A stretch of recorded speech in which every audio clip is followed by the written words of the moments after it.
बच्चों हम पढ़ रहे थे भौतिक भूगोल के मूल सिद्धांत, जिसमें अध्याय 6 भू आकृतिक प्रक्रियाएं जियोमॉर्फिक प्रोसेस, जिसके पार्ट 1, पार्ट 2 और पार्ट 3 में हमने भू आकृतिक प्रक्रियाओं के बारे में जाना, समझा, अंतर्जात बहिर्जात बलों के बारे में सविस्तार से वर्णन किया। यानी पार्ट 2 में हम अंतर्जात बलों के बारे में या अंतर्जात प्रक्रियाओं के बारे में जाना, तो पार्ट 3 में हमने बहिर्जात बलों और बहिर्जात प्रक्रियाओं के बारे में जाना, जबकि पार्ट 1 में हमने इसके परिचय के बारे में पढ़ा।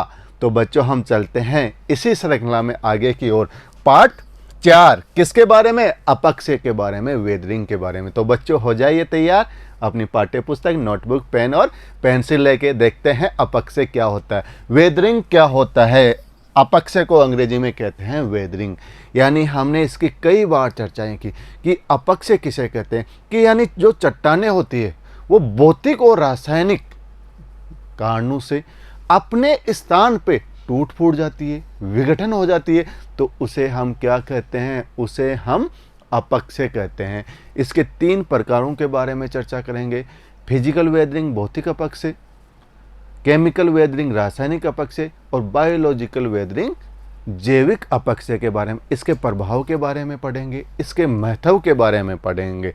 तो बच्चों चलते हैं अपक्षय के बारे में। नोट कीजिए इसकी डेफिनेशन अपनी नोटबुक के अंदर। देखो, सेलों का अपने स्थान पर, यानी अपने स्थान पर किसके द्वारा? भौतिक व रासायनिक क्रियाओं के द्वारा क्या हो रहा है? विघटन हो रहा है और वियोजन हो रहा है, यानी टूट फूट रही है। तो इसे क्या कहेंगे? इसे हम अपक्षय या वेदरिंग कहेंगे। तो सेलों का अपने स्थान पर, सब स्थान पर भौतिक और रासायनिक कारकों के द्वारा विघटन व वियोजन का होना क्या कहलाया? वह अपक्षय कहलाया।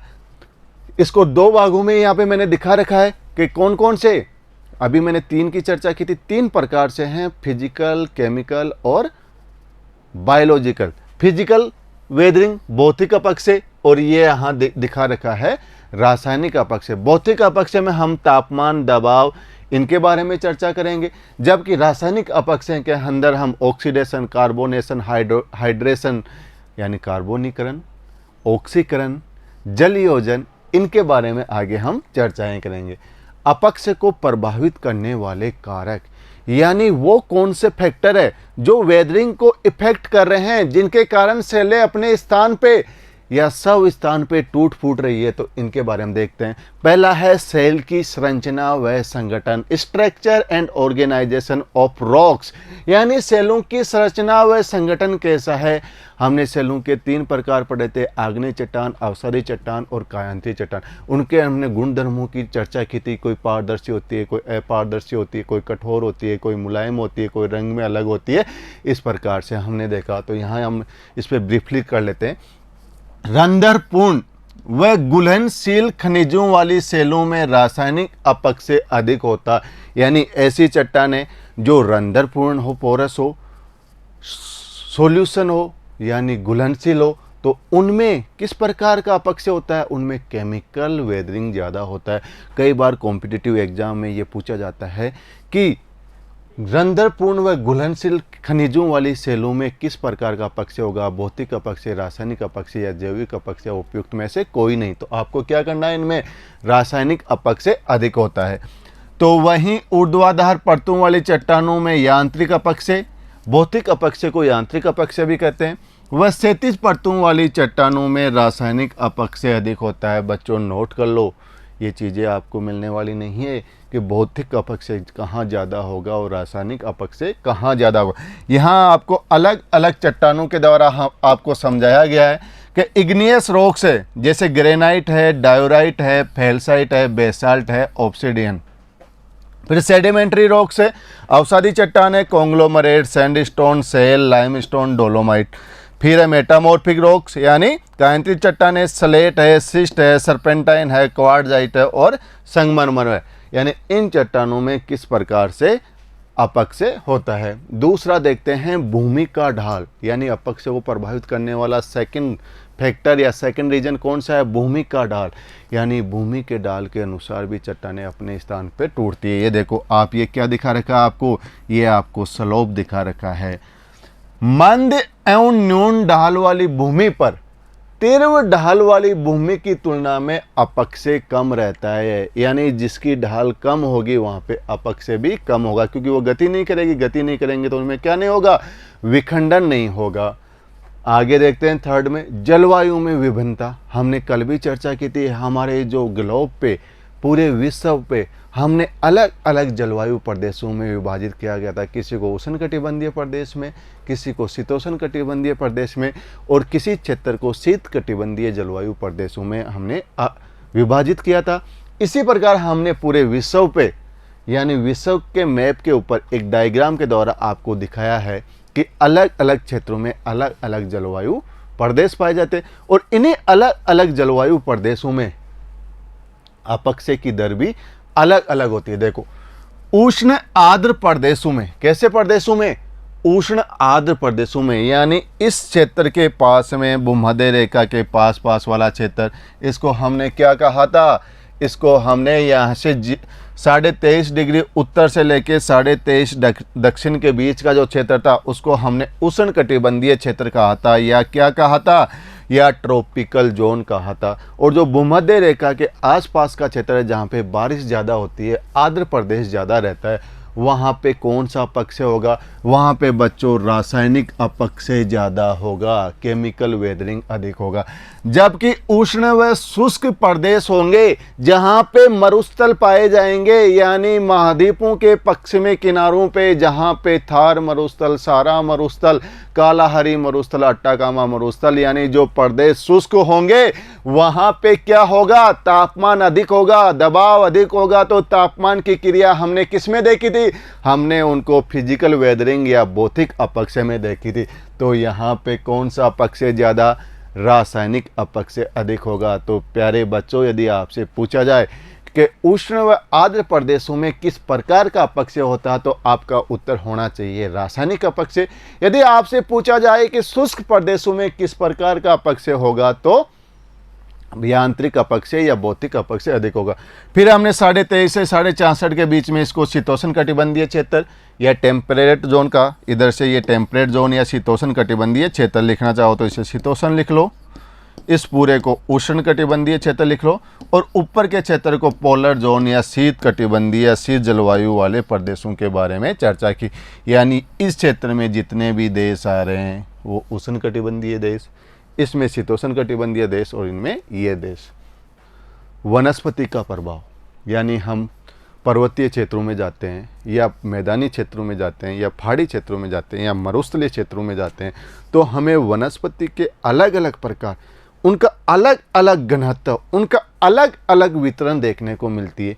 किन्हीं प्रदेशों में वनस्पति का घनत्व ज़्यादा होता है, तो किन्हीं प्रदेशों में वनस्पति का घनत्व कम है। जैसे हमारे थार के मरुस्थल में वनस्पति का घनत्व कम है, उसी प्रकार उत्तरी पूर्वी राज्यों में वनस्पति का घनत्व ज़्यादा है। देखो, वनस्पतियाँ आंशिक रूप से अपक्षय की कारक भी है और आंशिक रूप से उसके लिए अवरोधक भी है। अवरोधक कैसे हैं, यहाँ पे क्या लगे हुए हैं, पेड़ पौधे लगे हुए हैं ज़्यादा, तो वहाँ पे क्या होगा, कम होगा, क्योंकि अवरोधक है, वो बांध के रखती है।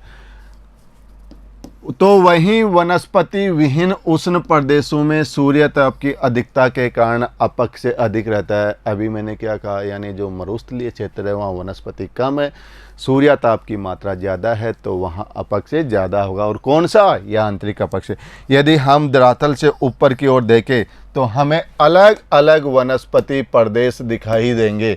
यानी यदि हम नीचे की ओर देखें तो अलग प्रकार की वनस्पति मिलेगी, उसके बाद में भूमध्य रेखा के पास देखें तो रेन फॉरेस्ट वनस्पति मिलेगी, यानी वहाँ पे उष्ण कटिबंधीय वर्षा वन मिलेंगे। फिर आप ऊपर चलोगे तो घास के मैदान मिलेंगे, फिर ऊपर चलोगे तो आपको एल्पाइन वन मिलेंगे, और फिर वहाँ पे इटरनल आइस यानी हमेशा बर्फ़ जमी हुई मिलेगी।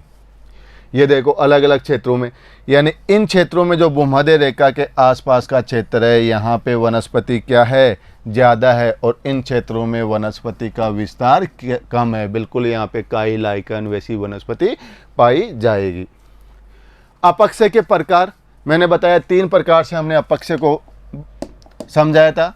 पहला है भौतिक अपक्षय, जिसे हमने क्या कहा, जिसे हमने फिजिकल या मैकेनिकल वेदरिंग कहा। इंग्लिश में लिखना चाहो तो लिख लो वेदरिंग।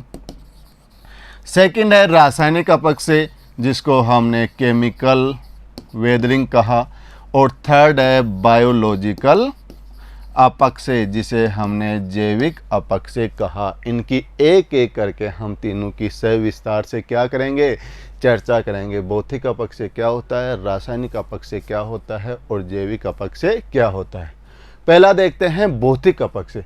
सूर्यताप, तुषार, जल और वायु दबाव, यदि यह कारक आपको कहीं पे भी पर्सन में दिखाई दे, टेम्परेचर, तुषार, फ्रॉस्ट, जल और वायु दाब, प्रेशर, यदि इन्हीं कारकों के द्वारा यदि कोई चट्टान टूट रही है, फूट रही है, विघटन हो रहा है, वियोजन हो रहा है, तो वो किस प्रकार का अपक्षय कहलाएगा, वो भौतिक अपक्षय कहलाएगा। देखो, फिजिकल वेदरिंग, भौतिक अपक्षय, साथ साथ क्या आपको अंग्रेजी भी। Physical weathering occurs when physical force, जहां पे फिजिकल क्या कर रहे हैं, बल काम कर रहे हैं, breaks rock into smaller and smaller pieces, यानी चट्टान को छोटे छोटे टुकड़ों में क्या कर रही है, तोड़ रही है, without changing the rock mineral composition, बिना किसी के उसके संगठन को परिवर्तित करते हुए। यानी ऐसा अपक्षय जो चट्टान को छोटे छोटे टुकड़ों में तोड़ रहा है बिना किसी उसके कंपोजिशन या संगठन को प्रभावित किए हुए। दीज फोर्स आर, ये बल कौन कौन से हैं, पहला है वाइंड यानी पवन, आप लिख लो, दूसरा है वाटर जल, थर्ड है वेव्स तरंगे, और चौथा है ग्रेविटी यानी गुरुत्वीय बल।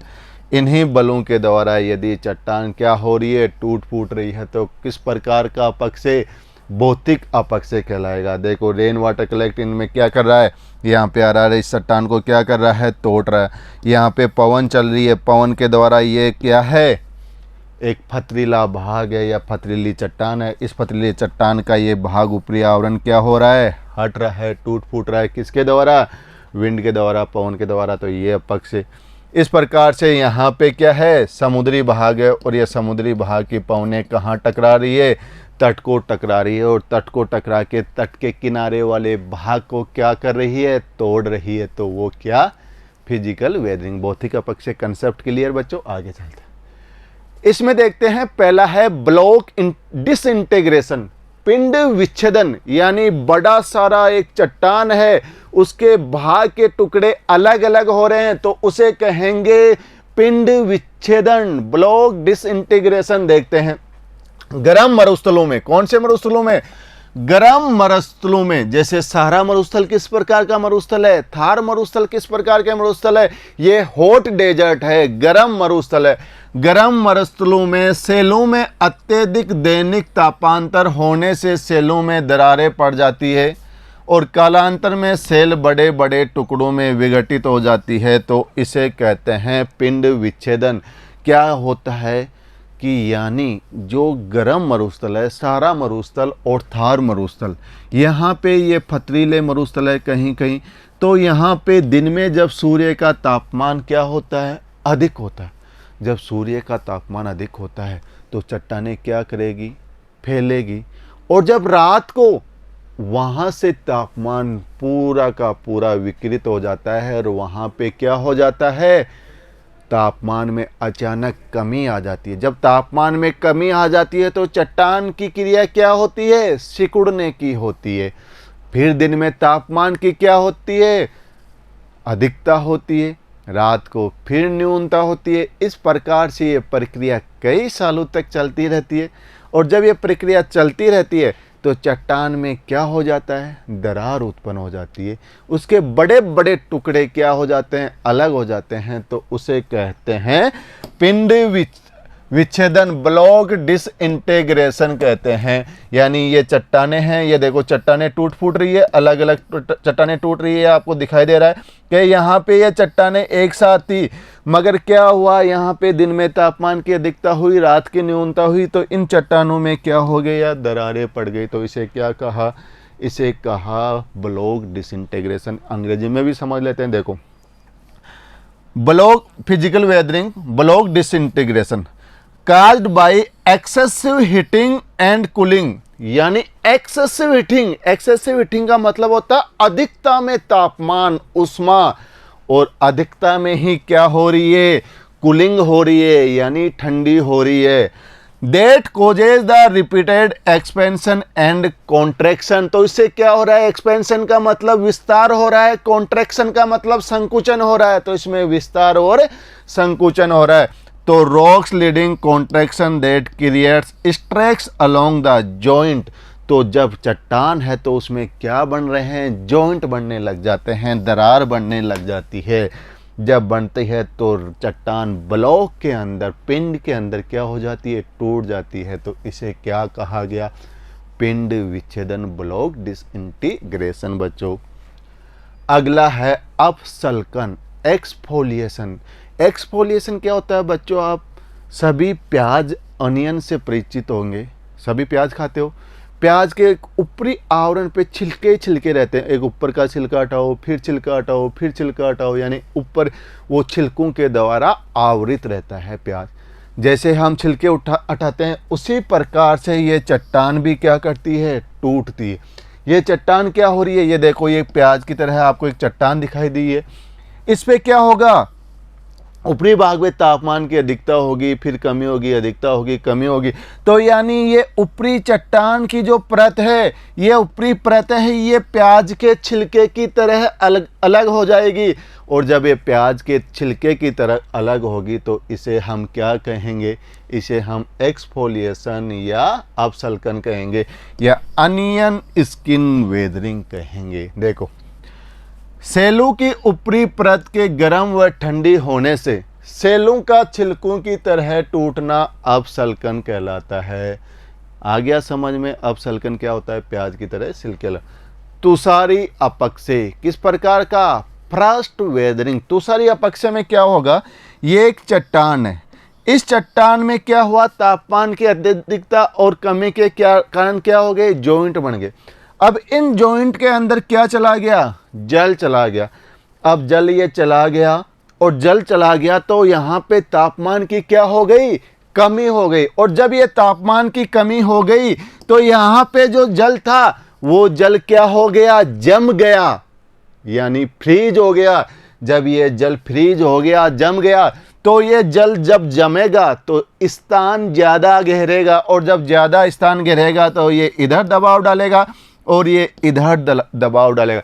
जब दोनों तरफ दबाव डालेगा तो चट्टान क्या हो जाएगी, चट्टान विखंडित हो जाएगी या टूट जाएगी, वियोजन हो जाएगा। तो इस प्रकार से जब चट्टान टूटती है तो उसे क्या कहते हैं, तुषारी अपक्षय कहते हैं। यानी ये होता है जहाँ पे ज़्यादा ठंड पड़ती है, ध्रुवीय क्षेत्रों में या शीत क्षेत्रों में। देखो, बहुत ठंडे क्षेत्रों में निरंतर रूप से पानी का सेलों की दरारों में जमने व पिघलने के परिणाम स्वरूप सेलों का टूटना क्या कहलाएगा, तुषारी अपक्षय कहलाएगा। Concept clear. आगे चलते हैं, दाब मोचन। दाब मोचन का मतलब क्या, एक बार तो उस पर क्या पड़ रहा है, दबाव पड़ रहा है तो संकुचित हो रही है, फिर एक बार क्या हो रहा है, उस पर दबाव कम हो रहा है, ढीली हो रही है, तो उसे कहते हैं दाब मोचन। देखो, ऊपर की चट्टानों के हटने से निचली चट्टानों पर पड़ने वाला दबाव कम होता है तो उनमें चटक पड़ने लग जाती है, जिसे दाब मोचन कहते हैं। ये देखो, ये ऊपर की हट रही है, फिर इनमें दबाव कम हो रहा है, फिर ज़्यादा हो रहा है, कम हो रहा है, इस प्रकार से चट्टानें क्या हो रही है, टूटती है, तो उसे दाब मोचन कहते हैं। Erosion remove material from the surface of A mass of rocks. यानी जो बड़ी चट्टान है, विशाल चट्टान है, उसके ऊपर जो चट्टानें टूट गई, वो चट्टानें टूटने से अपर्दन के द्वारा वहां से हटा दी गई, यानी इरोजन रिमूव, यानी अपर्दन के द्वारा हटा दी जाती है मटेरियल, उन खनिजों को, from the surface of rocks, यानी उन चट्टानों के ऊपरी भागों। तो this reduce pressure on the rocks and causes it to cracks. तो इस प्रकार से जब उनके दबाव में कमी आ जाती है, क्या हो जाता है, रिड्यूस हो जाता है प्रेशर ऑन द रॉक्स उन पे, तो वहाँ पे क्या हो जाती है, वहाँ पे क्रैक हो जाती है, यानी चटकन हो जाती है, तो इसे कहते हैं दाब मोचन। अब चलते हैं हम रासायनिक अपक्षय के ऊपर। अभी तक हम चर्चा कर रहे थे किसके बारे में, भौतिक अपक्षय वाले। ये क्वेश्चन कई बार पूछा जाता है कि अपसल्कन किसका परिणाम है, भौतिक अपक्षय का, रासायनिक अपक्षय का या जैविक अपक्षय का? किसका? अपसल्कन क्या? प्याज की तरह छिलके अलग होना या चट्टाने टूटना, भौतिक अपक्षय का। तो इसको अच्छी तरह देखना। अब देखते हैं रासायनिक अपक्षय, केमिकल वेदरिंग। रासायनिक प्रक्रिया द्वारा सेलों का जल व गैस की सहायता से टूटना, घुलना, सड़ना व नए यौगिकों में बदलना रासायनिक अपक्षय कहलाता है। क्या रासायनिक अपक्षय द्वारा क्या हो रहा है? चट्टाने टूट रही है, सड़ रही है, गल रही है, नए यौगिक बन रहे हैं, तो उसे हमने क्या कहा? रासायनिक अपक्षय का। रासायनिक अपक्षय देखो कितने प्रकार का होता है। टाइप्स ऑफ केमिकल वेदरिंग हमने पहले भी चर्चा की है इसकी। या तो वो ऑक्सीकरण हो सकता है, या वो कार्बोनेशन हो सकता है, कार्बोनीकरण, या वो जलयोजन हाइड्रेशन के द्वारा हो सकता है। रिएक्शन विथ वाटर, जल के साथ क्रिया करेगा, वो कहलाएगा क्या? Chemical weathering. Reaction with oxygen, oxidation. Reaction with acid, अम्लीय के साथ, और रिएक्शन विथ ऑर्गेनिज्म, जीव जंतुओं के साथ या कार्बनिक रूप से, तो वो रासायनिक अपक्षय कहलाएगा। पहला देखते हैं ऑक्सीकरण कि ऑक्सीकरण क्या होता है। वायुमंडलीय ऑक्सीजन जल में घुलकर, वायुमंडल में क्या होती है? ओजोन होती है, ओजोन टूट के ऑक्सीजन के अणु रहते हैं, तो ऑक्सीजन जल घुलकर सेल खनिजों को ऑक्साइड में बदल देती है, जिसे ऑक्सीकरण कहते हैं। जैसे वो अम्लीय जल किस पे गिरेगा? चट्टानों में, तो वो किस में बदल देगा? ऑक्साइड में बदल देगा। तो वहीं इसमें सेलों का शीघ्र क्या हो जाएगा? अपगठन हो जाएगा, टूटने लग जाएगी, तथा इसका सबसे अधिक प्रभाव लोहे के खनिजों पर होता है। यानी लोह खनिज जहाँ पे पाए जाएंगे, जहाँ पे आयरन और या आयरन मिनरल्स अधिक पाए जाते हैं, उन क्षेत्रों में ऑक्सीडेशन प्रोसेस अधिक होती है। ये देखो oxidation process, iron combines with oxygen in the presence of water. यानी जल में क्या पाए जाते हैं? ऑक्सीजन पाए जाते हैं। ये जल किससे बना हुआ है? H2 से बना हुआ। जल का रासायनिक सूत्र क्या है? H2O। और बाहरी जल का क्या है? D2O। यानी इसके भी अंदर ऑक्सीजन है और इसके अंदर ऑक्सीजन है। तो ये oxygen in the presence of water in the process called oxidation, और यह प्रक्रिया क्या कहलाएगी? ऑक्सीकरण कहलाएगी। The product of oxidation is rusting, यानी इस प्रकार से ये क्रियाएं होती है। दूसरा है कार्बोनेशन। वायुमंडलीय कार्बन डाइऑक्साइड, वायुमंडल में क्या पाई जाती है? गैस, कार्बन डाइऑक्साइड भी मिलती है। कार्बन डाइऑक्साइड गैसें जल में मिलकर कार्बोनिक अम्ल बनाती है। जब CO2 किससे मिलेगी? जल में मिलेगी। तो जल में मिलेगी तो जब ये रासायनिक क्रिया करेगी तो H2CO3 बनाएगी, जिसे बोलते हैं कार्बोनिक अम्ल। और ये कार्बोनिक अम्ल क्या कर देता है? चट्टानों को कमज़ोर कर देता है और उनको टूटने पे मजबूर कर देता है। यानी जब कार्बन डाइऑक्साइड किससे क्रिया करी है? जल से। यहाँ पे क्या आ गई? केमिस्ट्री। तो ज्योग्राफी में आप क्या पढ़ते हो? कभी केमिस्ट्री, कभी फिजिक्स, कभी मैथ्स, कभी साइंस। तो यानी सभी सब्जेक्ट का अध्ययन किया जाता है बच्चों। तथा इससे संपर्क में आकर चूनायुक्त सेलें तीव्रता से घुल जाती है। और जैसे ही लाइमस्टोन सेलें होती है चूनायुक्त और कार्बोनिक अम्ल में संपर्क में आती है, तो वहाँ पे रिएक्शन होती है और वो आपस में क्या हो जाती है? घुल जाती है। तो उसे कहते हैं हम carbonation. Water containing carbonic acid dissolve mineral, यानी खनिजों को घुला देती है। Mostly affected are calcite mineral, यानी किन क्षेत्रों में ज़्यादा होती है? जहाँ पे चूना पत्थर ज़्यादा हो, जैसे लाइमस्टोन चूना पत्थर या मार्बल संगमरमर, ये क्षेत्रों में ज़्यादा होता है क्या? कार्बोनेशन। डिसिलिकेशन, सिलिका पृथक्करण, यानी सिलिका का अलग करना डिसिलिकेशन कहलाएगा। सेलू से सिलिका के अलग होने को डिसिलिकेशन कहते हैं या सिलिका पृथक्करण कहते हैं। तो वहीं आर्द्र प्रदेशों में आग्नेय सेलों पर जब जल क्रिया से सिलिका अलग हो जाती है तो उनका अपक्षय हो जाता है। किन क्षेत्रों में? आर्द्र प्रदेशों में। हमने स्टार्टिंग में पढ़ा था कि उष्ण व आर्द्र प्रदेशों में कौन सा अपक्षय ज़्यादा होएगा? रासायनिक अपक्षय ज़्यादा होएगा। वह उष्ण व शुष्क प्रदेशों में कौन सा अपक्षय देखा था? उनमें हमने फिजिकल या यांत्रिक या भौतिक अपक्षय देखा। तो आर्द्र प्रदेशों में कौन सा अपक्षय? केमिकल अपक्षय।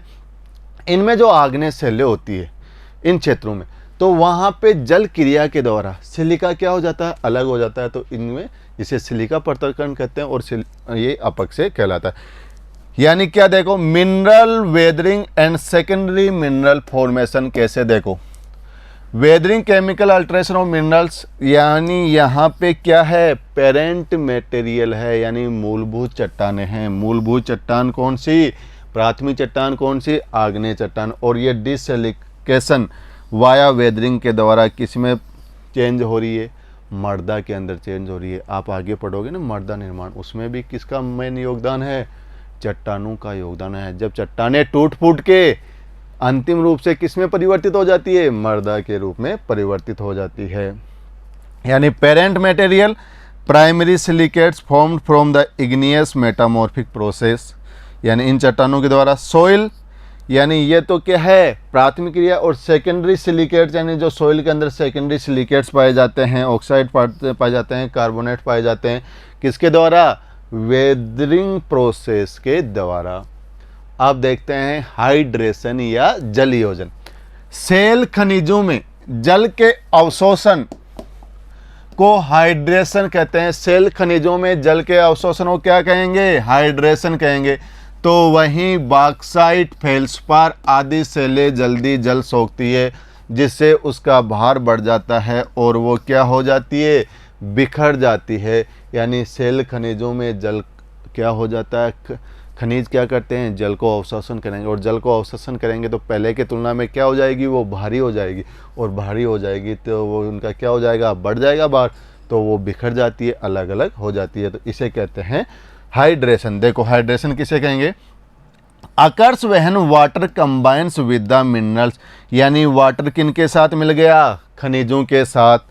तो मोस्ट ओपन इन ग्रेनाइट, किन क्षेत्रों में? ग्रेनाइट खनिजों में, जहाँ पे माइका एंड फेल्सपार ज़्यादा हो जाती है। माइका और फेल्सपार किस में बदल जाती है? कले के अंदर, मिट्टी के अंदर, छोटे छोटे कणों के अंदर। अगला है घोलन। वर्षा जल सेल पदार्थों से अनेक प्रकार के अम्लों एवं कार्बनिक तत्वों को घोल लेता है और नया रासायनिक मिश्रण बना लेता है। तो इसी अभिक्रिया को कहते हैं हाइड्रोलिसिस। क्या कहेंगे? घोलन। वर्षा का जल आएगा, सेल पदार्थों से अनेक प्रकार के अम्ल और कार्बनिक तत्वों को घोल लेता है और नया ही मिश्रण बना लेता है। तो इस क्रिया को कहते हैं हाइड्रोलिसिस। देखो, simply the dissolving mineral in the water, यानी कुछ खनिज होते हैं जो क्या होते हैं? जल में घुले हुए रहते हैं। हेलाइट है जो डिसोल्व इन वाटर में घुला रहता है। कवार्ज है जो क्या होता है? इसमें घुला रहता है इस प्रकार से और नया ही यौगिक बना लेता है, उसे कहते हैं हाइड्रोलिसिस। थर्ड है जैविक अपक्षय, बायोलॉजिकल वेदरिंग। थर्ड देखो, भूपटल पर अनेक प्रकार के जीव जंतु और वनस्पति अपक्षय में संलग्न रहते हैं। यानी जैविक अपक्षय किससे होगा? जीव जंतुओं के द्वारा और वनस्पति के द्वारा। बायोलॉजिकल वेदरिंग में क्या क्या शामिल करेंगे आप? देखो, ये भी कई बार पूछा जाता है, आप नोट कर लो। प्लांट, पौधे, tree roots expand along joints and bedding planes. पौधे होंगे और पेड़ पौधे होंगे और जीव जंतु होंगे, और जीव जंतु क्या कर लेंगे?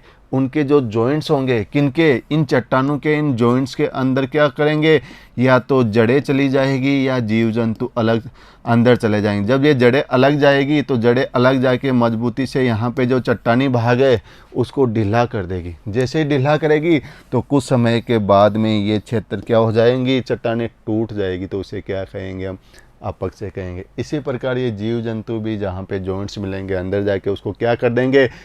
रोडेंट्स जिनके दांत होते हैं उनके द्वारा कृंतन कर देते हैं और उनको ढीली कर देते हैं। इस प्रकार से अपक्षय को जैविक अपक्षय कहते हैं। इसमें देखते हैं पहला, वनस्पति द्वारा अपक्षय।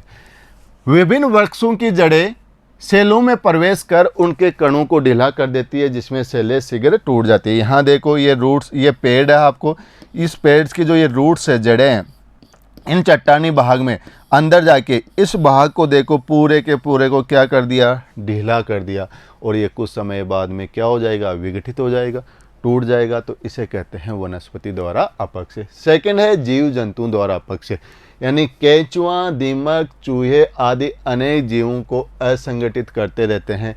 यानी ये देखो, ये जानवर है, यहाँ पे ये रॉक्स है यानी छोटे इंसेक्ट है, ये है इंसेक्ट है, ये इंसेक्ट है, ये इंसेक्ट है, यानी इनको क्या कर रहा है, चट्टानों को ढीला कर देते हैं और तो ये टूट जाती है। तो इसे क्या कहते हैं हम, जीव जंतु द्वारा अपक्षय। यह है मानव द्वारा अपक्षय, मानव चट्टानों को क्या करता रहता है, तोड़ता रहता है।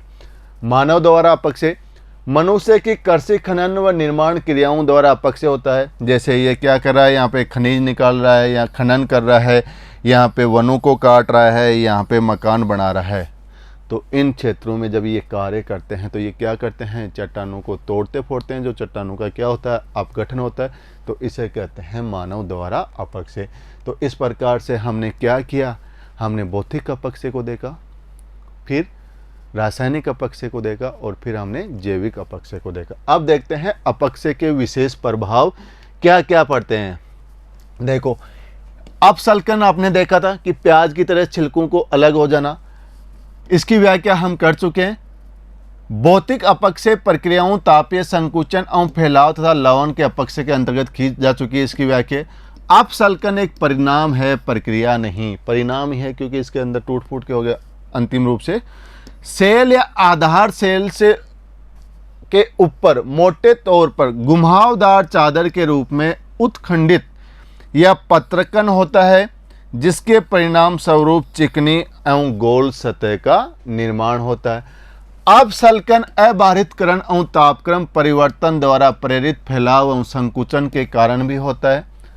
अपसल्कित गुंबद एवं टार्स क्रमशः अबारितीकरण एवं तापीय संकुचन से उत्पन्न होता है। यानी हमने क्या देखा था, ये एक चट्टान थी या इस प्रकार से एक चट्टान थी, इसके ऊपरी भाग पे किसके द्वारा, तापमान के द्वारा और बारितीकरण के द्वारा।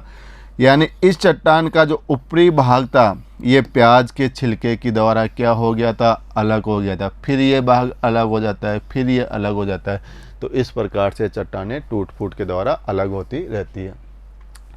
इंपोर्टेंस ऑफ वेदरिंग, यानी अपक्षय का महत्व क्या है। अब आप सोच भी नहीं सकते कि अपक्षय का भी महत्व हो सकता है। देखो क्या क्या होते हैं।